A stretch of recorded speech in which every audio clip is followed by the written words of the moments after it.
ஓம் சரணாகத தீனார்த்த பரித்ராண பராயணே சர்வஸ்யார்த்திகரை தேவி நாராயணி நமஸ்துதி.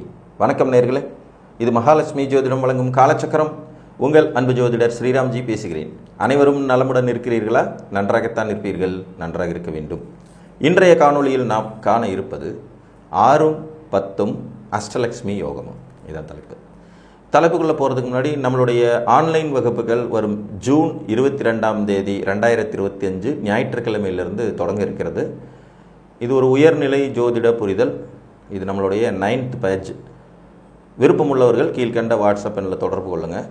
உங்களுக்கு ஆன்லைன் வகுப்புக்கான விவரங்கள் தருவார்கள். 6ஆம் இடம், 10ஆம் இடம் மற்றும் அஷ்டலக்ஷ்மி யோகம். பொதுவாக அஷ்டலக்ஷ்மி யோகத்துக்கு மிக முக்கியமாக சம்பந்தப்படுற கிரகம் ராகு. உங்கள் ஜாதகத்தில், நீங்கள் பிறந்த ஜாதகத்தில் உங்கள் லக்னத்திற்கு 6ஆம் இடத்துல ராகு இருந்து 10ஆம் இடத்துல இருந்தபடி குரு அவரை பார்த்தார்னா இந்த யோகம் ஏற்படும்.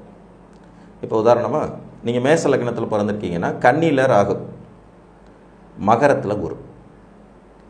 இது ஒரு அஷ்டலக்ஷ்மி யோகம். சார், மகரத்தில் குரு பலகீனமாக இருப்பார், நீச்சம் அடைஞ்சிருப்பாருன்னா ஆமாம், இது ஒரு மாதிரி பலகீனப்பட்ட அஷ்டலக்ஷ்மி யோகம் தான். அதுவே நீங்கள் ரிஷப லக்னத்தில் பிறந்திருந்தீங்கன்னா துலாத்தில் ராகு, கும்பத்தில் குரு. இது ஒரு பவர்ஃபுல்லான அஷ்டலக்ஷ்மி யோகம். ஏன்னா கும்பத்தில் ராகுக்கு நல்ல குருவுக்கு வலு இருக்கும். ஏன்னா அது ஒரு நிலைத்த வீடு. மிதுன லக்னத்தில் நீங்கள் பிறந்திருந்தீங்கன்னா விருச்சிகத்தில் ராகுவும் மீனத்தில் குருவும். இங்கேயும் குருவுக்கு நல்ல பவர் இருக்கும், ஏன்னா ஆட்சி. கடக லக்னத்தில் நீங்கள் பிறந்தீங்கன்னா தனுசில் ராகு, கோதண்ட ராகுன்னு சொல்லுவாங்க. மேசத்தில் குரு, இங்கேயும் நல்லாயிருக்கும், பவர்ஃபுல்லாக இருக்கும். இதுவும் அஷ்டலக்ஷ்மி யோகம் தான். சிம்ம லக்னத்தில் நீங்கள் பிறக்கும்போது மகரத்தில் ராகு 6ஆம் இடம், ரிஷபத்தில் குரு 10ஆம் வீடு. இதுவும் வலுவான அமைப்பு தான். கன்னி லக்னத்தில் நீங்கள் இருக்கும்போது கும்பத்தில் ராகு 6ஆம் இடம், மிதுனத்தில் குரு. இது ஒரு மாதிரி சுமாராக இருக்கும். தன் உச்ச வீட்டை நெருங்கிட்டார்னாலும் கூட மிதுன வீடு குருவுக்கு பிடிக்காத வீடு தான். துலா லக்னத்தில் பிறக்கும்போது மீனத்தில் ராகு இருந்து கடகத்தில் குரு இருப்பார். இதுதான் ஃபர்ஸ்ட் கிளாஸ் அஷ்டலக்ஷ்மி யோகம். ஏன்னா இங்கே குரு உச்சமாயிடுவார். ராகுவும் இயற்கை சுபரான குருவின் வீட்டில் இருப்பார். இது காலபுருஷனுக்கு 12ஆம் இடம்.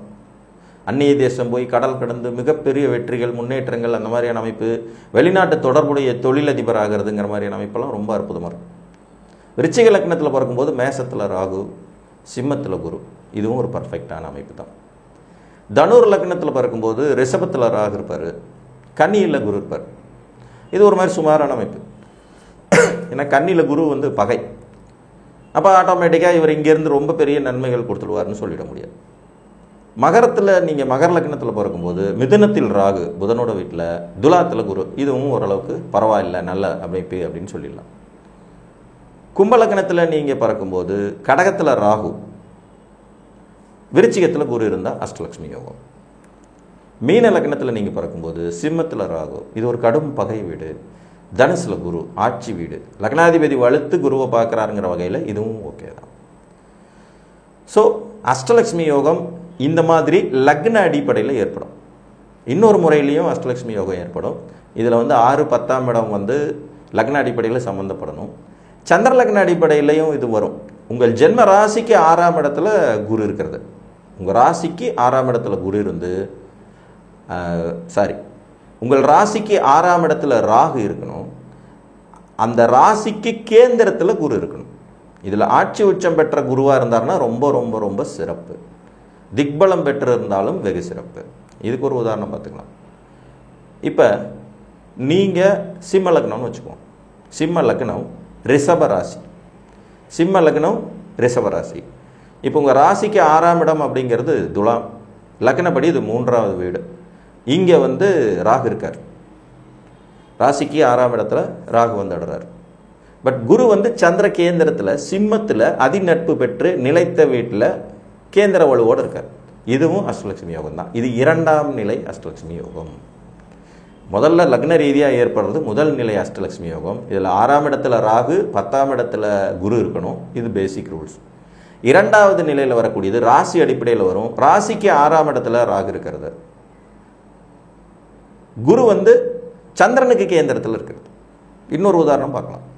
நீங்கள் மேச லக்னம், மேச லக்னம் மகர ராசி, மேச லக்னம் மகர ராசி. இப்போ உங்களுக்கு சந்திரன் வந்து 10ல் இருப்பார். இந்த ராசிக்கு 6ஆம் இடமான மிதுனத்தில் ராகு இருக்கார், மிதுனத்தில் ராகு இருக்கார். இப்போ ராசிப்படி அவர் 6ஆம் இடத்துக்கு வந்துடுறாருங்களா. குரு கடகத்தில் உச்சமாகி சந்திர கேந்திரத்தில் இருக்கார். சந்திரனுக்கு கேந்திரத்தில் நேர 7ஆம் இடத்துல சந்திரனுடைய பார்வையில் உச்ச குரு. இதுவும் அஷ்டலட்சுமி யோகம் தான். முதல்ல சொன்னது நேரடியாக 6, 10 இடம் தொடர்போடு வரும். ரெண்டாவது சொல்கிறது சந்திர லக்ன அடிப்படையில் ராகு மட்டும் 6ல் இருப்பார், குரு சந்திரனுடைய கேந்திரத்தில் இருப்பார். இதுதான் வித்தியாசம். சரி, அஷ்டலட்சுமி யோகம் என்ன செய்யும்? வெற்றிகளை தரும். எல்லா லக்ஷ்மியும் உங்கள் வீட்டில் வாசம் செய்கிற மாதிரியான ஒரு அமைப்பு இது. தைரியம், புகழ், செல்வம், செல்வாக்கு, ஆயுள், புத்திரம், சந்தானம், விருத்தி, உறவுகள், மேன்மை எல்லாம் கொடுக்கறது தான் அஷ்டலட்சுமியினுடைய கைங்கரியம்.